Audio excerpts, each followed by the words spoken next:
চিরদিনই তুমি যে আমার ধারাবাহিকে দেখেছিলাম আমরা অপর্ণাকে শিলিগুড়ি যেতে দেয়নি আর্য। ওকে বাস থেকে নামিয়ে নিয়ে এসেছিল, নামতে চায়নি অপর্ণা। অনেক বাধা বিপত্তি অতিক্রম করে ওরা একটা হোটেলে রাতটুকু আশ্রয়ের জন্য ছিল। অপর্ণা অপেক্ষায় ছিল আর্য কখন ওর মনের কথাটা বলবে। ভেবেছিল ঘুমিয়ে পড়েছে অপর্ণা, সেই জন্য সমস্ত কথাগুলো প্রকাশ করে ফেলেছে। ওকে কতটা ভালোবাসে সে কথাও বলেছে। চুপ করে শুয়েছিল অপর্ণা, শুনতে পেয়ে গেছে, মনে মনেই খুশি। মুখোমুখি না বলুক, বলে তো দিল।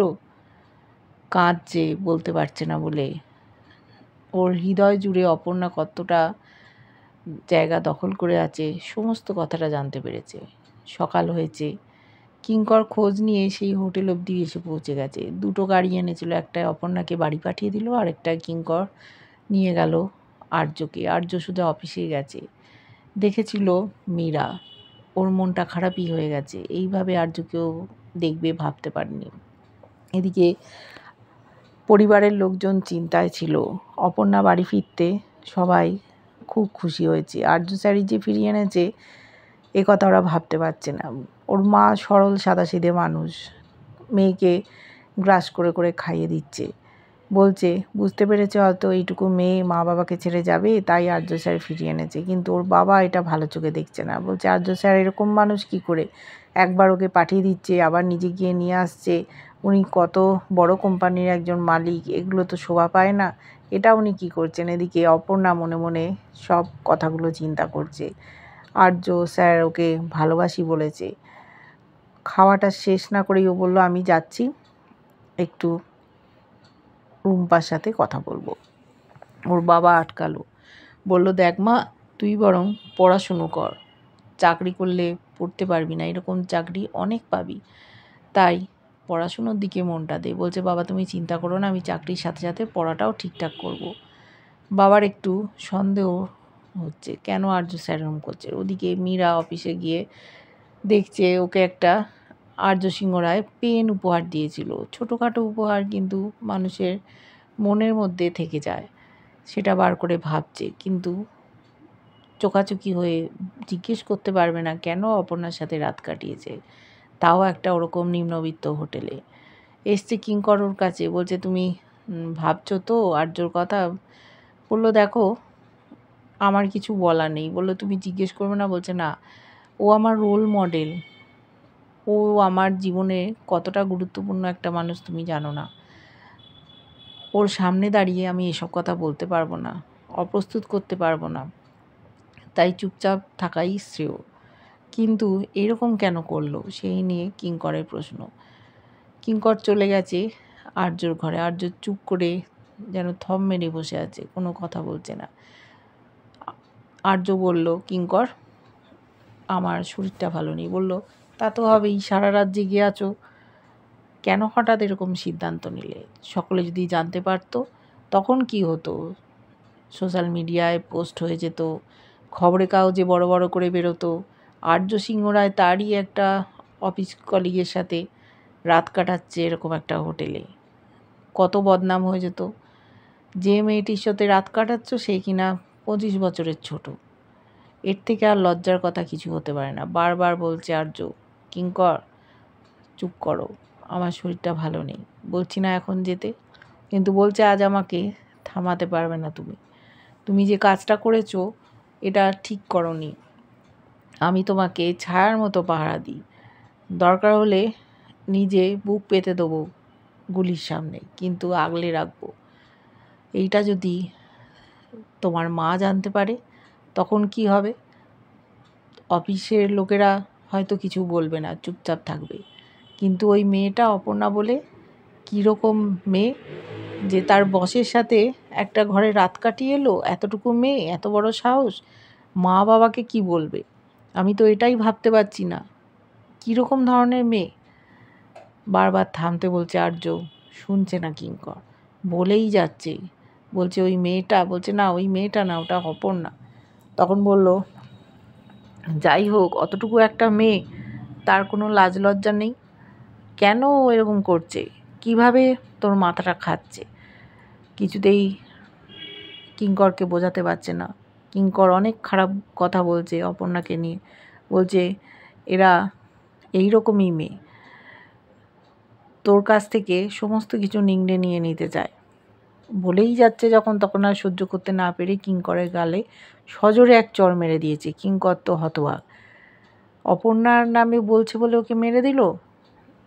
যার দায়িত্ব সারাদিন কাঁধে নিয়ে বসে আছে, ক্ষতি যাতে না হয় সব সময় পাহারা দিচ্ছে, তাও এইরকম ব্যবহার। ওখান থেকে বেরিয়ে চলে গেল।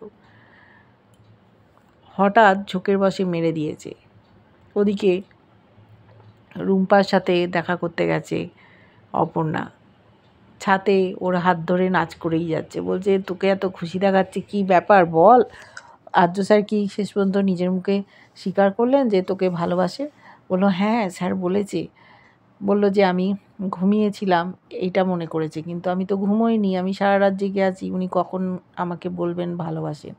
শেষ পর্যন্ত উনি বললেন, আমি শুনতে পেয়েছি, উনি তো জানতে পারেননি, তাও তো বলেছেন ওনার মনের কথাটা, তাতেই ও খুশি।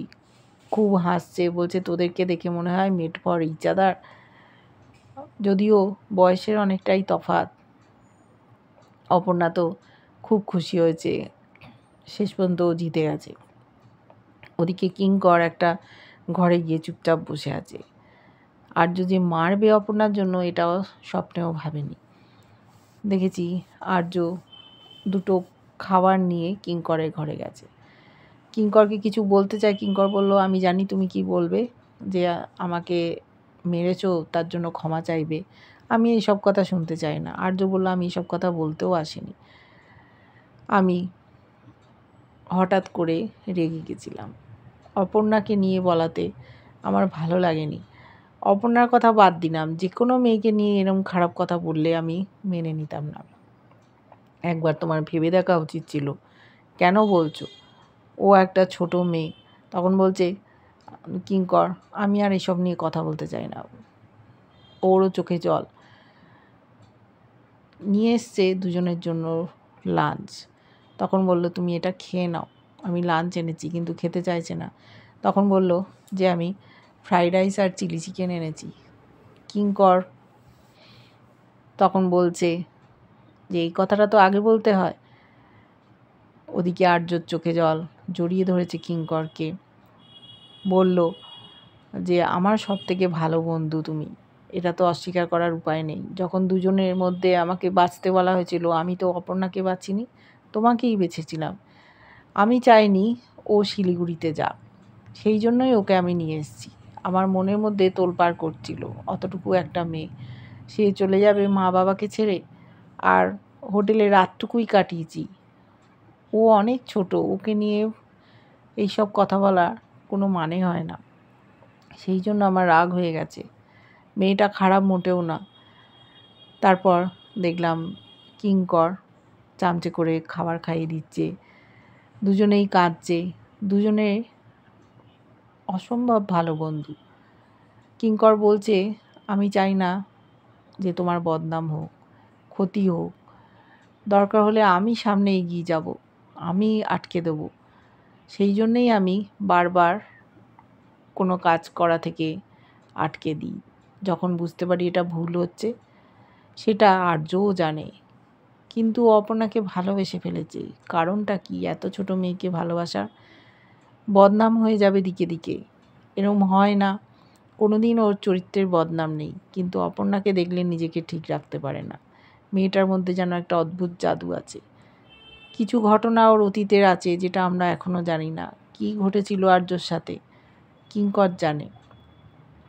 অপর্ণা এবার অফিসে আসবে কি করে? সবাই তো ফেয়ারওয়েল দিয়ে পাঠিয়ে দিয়েছিল ওকে শিলিগুড়ির উদ্দেশ্যে, আবার এই অফিসে এসে জয়েন করবে, কীরকম একটা হাস্যকর পরিস্থিতি উপস্থাপনা হবে। রাতের বেলা শুয়ে আছে অপর্ণা, হঠাৎ একটা মেসেজ এসছে। ও তখন মেসেজটা দেখে বাইরে চলে গেছে, গিয়ে দেখছে যে পরের দিন যে কোনো ড্রেস পরে অফিসের লোকেরা আসতে পারে, যার খুশি টেবিলে বসবে, কাজ করবে। খুশি হয়েছে অপর্ণা। ও মনে মনে ভাবছে আর্য স্যার আমার সাথে দেখা করবেন তো? হয়তো আপনি আমার জন্যই এই বন্দোবস্তটা করেছেন। আর্যও ভাবছে কালকের দিনটা অপর্ণা আমি তোমার জন্যই রেখেছি। ওদিকে এই মেসেজটা সবার কাছেই পৌঁছে গেছে, মীরার কাছেও গেছে। মীরা মনে মনে ভাবছে আমি বুঝতে পেরেছি তুমি কার জন্য এই রকম একটা দিনের প্রস্তুতি করলে, কিন্তু আমি সেটা হতে দেব না আর্য, তোমার পথের বাধা হয়ে দাঁড়াবো। এদিকে অপর্ণা যখন বাইরে আছে দরজা খুলে, সেই সময় ওর বাবা এসে উপস্থিত। বলছে কি ব্যাপার অপু, তুই বাইরে কেন এত রাতে? বললো এই অফিসের একটা মেল এসছে, সেটাই দেখার জন্য বাইরে এসেছিলাম। বললো যা অনেক রাত হয়েছে, শুয়ে পড়। ও শুয়ে পড়েছে। ওর বাবা তাকিয়ে আছে, ওর হাসি হাসি মুখ দেখে চিন্তা করছে। যেই দেখেছে বাবা দেখছে, আবার মুখ গম্ভীর হয়ে গেছে। আবার যেই দেখলো যে বাবা শুয়ে পড়েছে, আবার মুখে হাসি। অদ্ভুত একটা ওর অনুভূতির সৃষ্টি হয়েছে যে আর্য স্যার ওকে ভালোবাসার কথা বলেছে।